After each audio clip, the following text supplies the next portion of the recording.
नमस्कार। आज हम एक ऐसे भू राजनीतिक बदलाव या यूं कहें कि एक ऐसे ग्लोबल शॉकवेव का विश्लेषण करने वाले हैं जिसने पूरी दुनिया के ऊर्जा बाजारों को हिला के रख दिया है। एक ऊर्जा क्षेत्र के विश्लेषक के नजरिए से देखें तो यूनाइटेड अरब एमिरेट्स यानी यूएई का तेल उत्पादक देशों के समूह ओपेक को छोड़ने का फैसला कोई छोटी मोटी बात नहीं है। सच कहूं तो पिछले 50 सालों में एनर्जी सेक्टर में इसे सबसे बड़ी घटना माना जा रहा है। ये कदम इतना ऐतिहासिक है कि हर किसी को इसके पीछे की वजह और इसके ग्लोबल इम्पैक्ट्स के बारे में पता होना ही चाहिए। तो चलिए बिना किसी देरी के इस विषय की गहराई में चलते हैं। आज के हमारे इस विश्लेषण का रोड मैप कुछ इस तरह रहेगा। सबसे पहले द हिस्टोरिक ओपेक एग्जिट, फिर ग्लोबल मार्केट पर इसका दबाव, उसके बाद दक्षिण एशिया की ऊर्जा कमजोरियां, भारत में ईंधन की कीमतों की स्थिरता और अंत में फ्यूचर सप्लाई लैंडस्केप। तो मिडिल ईस्ट की पॉलिटिक्स से लेकर दक्षिण एशिया में पेट्रोल की कीमतों तक ये सब कैसे जुड़ा है, आइए इसे डिकोड करते हैं। भाग 1, the historic OPEC exit. BBC जैसी बड़ी संस्थाओं ने भी इसे एकदम ब्रेकिंग न्यूज की तरह कवर किया है। लेकिन देखिए, ऐसा कोई फैसला रातों रात नहीं लिया जाता। आइए इस टाइमलाइन पर नजर डालते हैं जिससे पूरी कहानी साफ हो जाती है। घटनाओं की शुरुआत होती है प्रॉक्सी अटैक से, जब मिसाइल और ड्रोन हमलों ने सीधे यूएई और सऊदी अरब को अपना निशाना बनाया। इसके बाद आता है अरब इन एक्शन, मतलब इतने भारी हथियारों से लैस होने के बावजूद खाड़ी देशों ने कोई जवाबी कार्रवाई नहीं की और बस शांति से रक्षात्मक रवैया अपनाकर बैठ गए। इसी बात ने तीसरे चरण को जन्म दिया, यूएई फ्रस्ट्रेशन। दरअसल दुबई और अबू धाबी ने दुनिया भर में अपनी एक सुरक्षित और निवेश अनुकूल इमेज बनाई हुई थी, जिसे इन हमलों से भारी ठेस पहुंची। और इसी हताशा, इसी फ्रस्ट्रेशन का सीधा नतीजा था ये चौथा कदम, यूएई का ओपेक से बाहर निकलने का एकदम ऐतिहासिक फैसला। अब यहाँ एक अहम सवाल उठता है कि आखिर ये ओपेक है क्या और इसका इतना दबदबा क्यों है। 1960 के दशक से ही ओपेक एक ऐसे कार्टेल के रूप में काम करता आया है जो पूरी दुनिया में तेल की सप्लाई को अपने हिसाब से कंट्रोल करता है। इसका मेन काम है अपने सदस्य देशों के साथ मिलकर प्रोडक्शन घटाना या बढ़ाना, ताकि तेल की कीमतें एक टारगेट पर टिकी रहें। सीधी भाषा में कहें तो एक तरह का ऑयल माफिया। तो ये बात बिल्कुल साफ है कि जब यूएई जैसा एक ताकतवर और प्रमुख देश इस ग्रुप को छोड़ता है तो इनका ये सालों पुराना संयुक्त कंट्रोल ताश के पत्तों की तरह बिखर जाता है। भाग 2, प्रेशर ऑन ग्लोबल मार्केट्स। यहाँ जो सबसे दिलचस्प और ध्यान देने वाला आंकड़ा है वो है $80 से $90 प्रति बैरल। दरअसल ये वही टारगेट प्राइस है जिसे ओपेक देशों में सप्लाई पर लिमिट्स लगाकर या कहें कि कृत्रिम रूप से बनाए रखने की कोशिश करता है। लेकिन अब कहानी बदल चुकी है। यूएई अब इस लिमिट को नहीं मानेगा। वो अपनी पूरी कैपेसिटी के साथ तेल निकालने के लिए पूरी तरह आज़ाद है और यही चीज़ इस $80 से $90 के प्राइस टारगेट को पूरी तरह अस्थिर कर सकती है। अगर हम इस फैसले के ग्लोबल इम्पैक्ट्स का निष्पक्ष मूल्यांकन करें तो नतीजे बिल्कुल साफ दिखते हैं। सबसे पहली बात, ये कदम ओपेक और ओपेक प्लस के प्रभाव को काफ़ी कमज़ोर कर देगा। दूसरा, यूएई पर से प्रोडक्शन की सारी लिमिट्स हट जाएंगी। अब इसमें वैश्विक विजेता और हारने वालों की बात करें तो रूस के लिए ये काफ़ी हद तक एक नकारात्मक खबर है। उनका भारी मार्केट शेयर खतरे में पड़ सकता है।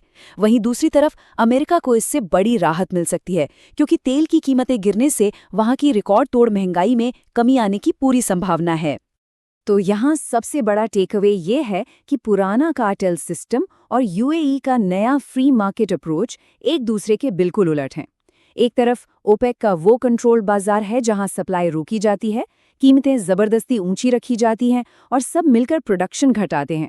और दूसरी तरफ है यूएई का नया रुख, बिना किसी कैप के प्रोडक्शन, अपना खुद का मूल्य निर्धारण और अपनी पूरी एक्सपोर्ट कैपेसिटी का अधिकतम इस्तेमाल। जब इतना बड़ा उत्पादक इस तरह से स्वतंत्र काम करने लगता है तो ग्लोबल एनर्जी गेम के सारे नियम ही बदल जाते हैं। भाग 3, साउथ एशियन एनर्जी वल्नरेबिलिटीज। इस ग्लोबल अस्थिरता का जमीनी असर समझने के लिए जरा पाकिस्तान के एक संघीय मंत्री के इस हालिया बयान पर गौर करते हैं।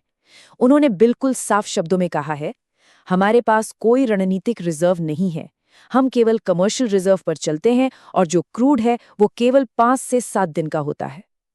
ये बयान बहुत ही स्पष्ट रूप से दिखाता है कि जब किसी देश के पास सरकारी स्तर पर स्ट्रेटेजिक रिजर्व नहीं होते तो ग्लोबल तेल की कीमतों में आए किसी भी अचानक झटके के सामने वो देश पूरी तरह से असुरक्षित हो जाता है। और ये डेटा इस असुरक्षा को बहुत ही शानदार तरीके से साबित करता है। एक तरफ भारत है, जिसके पास 60 से 70 दिनों का कमर्शियल और स्ट्रैटेजिक रिजर्व मौजूद है, यानी वो बाहरी झटकों से पूरी तरह सुरक्षित है। वहीं दूसरी तरफ पाकिस्तान है, जिसके पास सिर्फ 5 से 20 दिनों का कमर्शियल रिजर्व है।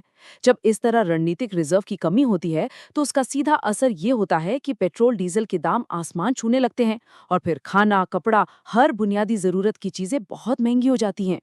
भाग 4 India's fuel price stability. Reserve capacity के इस बड़े अंतर को यहाँ एकदम साफ देखा जा सकता है। भारत के पास 70 दिन की क्षमता है, जबकि पड़ोसी देश के पास सिर्फ 20 दिन की। ये जो विशाल रिजर्व कैपेसिटी है ना, यही वो वजह है जिससे भारत के नीति निर्माता ग्लोबल एनर्जी मार्केट की तूफानों का सामना इतनी आसानी से कर पाते हैं। भारत सरकार को अपने स्ट्रेटेजिक क्रूड ऑयल को इस्तेमाल करने के लिए बस एक आधिकारिक अनुमति पर हस्ताक्षर करने होते हैं और देश में तेल की सप्लाई बिना रुके चलती रहती है। अगर भारत की डोमेस्टिक स्ट्रैटेजी पर करीब से नजर डालें तो सरकार का आधिकारिक रुख बिल्कुल साफ है। फिलहाल पेट्रोल और डीजल की कीमतों में कोई तत्काल बढ़ोतरी नहीं होगी। सरकार ने पूरी तरह से आश्वस्त किया है कि उनके पास पर्याप्त सप्लाई मौजूद है और वे इस वैश्विक दबाव को सोखने के लिए अपने विशाल रणनीतिक रिजर्व का इस्तेमाल कर सकते हैं। दुनिया भर में मचे इस ऊर्जा संकट के बीच भारत में आम उपभोक्ता को तत्काल महंगाई से बचाना सच में अर्थव्यवस्था के लिए एक बहुत बड़ी राहत है। भाग 5 द फ्यूचर सप्लाई लैंडस्केप। अब देखिए, यूएई की ये भू राजनीतिक हताशा सिर्फ ओपेक छोड़ने तक ही सीमित नहीं है। इस बड़े कूटनीतिक बदलाव पर ध्यान दीजिए। यूएई ने पाकिस्तान से करीब $3 बिलियन के लोन की वापसी की मांग कर दी है और भविष्य के निवेश भी रोक दिए हैं। जिन देशों ने संकट के समय मिलिट्री सपोर्ट नहीं दिया, वहां से वो अपना वित्तीय समर्थन खींच रहे हैं। ये एक बहुत ही स्पष्ट संकेत है कि खाड़ी देश अब अधिक भरोसेमंद आर्थिक और कूटनीतिक साझेदारों की तरफ मुड़ रहे हैं और इसका सीधा फायदा भारत को अपनी ऊर्जा सुरक्षा और रणनीतिक रिश्तों को और मजबूत करने में मिल सकता है। आगे चलकर ये स्थिति एक एकदम नए कूटनीतिक और लॉजिस्टिक रूट का निर्माण करती है। आइए देखते हैं ये कैसे काम करेगा। पहला स्टेप, यूएई बिना किसी लिमिट के कच्चे तेल का प्रोडक्शन करता है। दूसरा स्टेप, ये तेल ओमान के पोर्ट्स तक पहुंचाया जाता है। तीसरा और सबसे अहम स्टेप, ये रूट संघर्ष वाले स्ट्रेट ऑफ हॉर्मूज को पूरी तरह से बाईपास कर देता है। और चौथा, भारतीय रिफाइनरियों तक तेल की एकदम सीधी और सुरक्षित डिलीवरी। ये नया रूट न सिर्फ मिडिल ईस्ट के विवादित इलाकों से बचकर निकलता है, बल्कि भारत की लॉन्ग टर्म एनर्जी सप्लाई को भी पूरी तरह से सुरक्षित कर देता है। और अब हम इस विश्लेषण के अंत में एक बहुत ही अहम और दिलचस्प सवाल पर पहुंचते हैं। क्या ये ग्लोबल एनर्जी कार्टेल्स के अंत की शुरुआत है? यूएई का ये ऐतिहासिक ओपेक एग्जिट न सिर्फ भारत के इमीडिएट फ्यूचर को स्थिर करता है, बल्कि ये उन एकाधिकारों को हमेशा के लिए खत्म कर सकता है जिन्होंने दशकों से ग्लोबल फ्यूल की कीमतों पर राज किया है। इस ऐतिहासिक भू राजनीतिक बदलाव के नतीजे आने वाले सालों में पूरी दुनिया को प्रभावित करेंगे। इस विस्तृत विश्लेषण में हमारे साथ जुड़ने के लिए धन्यवाद। हम आगे भी ऊर्जा क्षेत्र की ऐसी ही महत्वपूर्ण जानकारियों को डिकोड करते रहेंगे।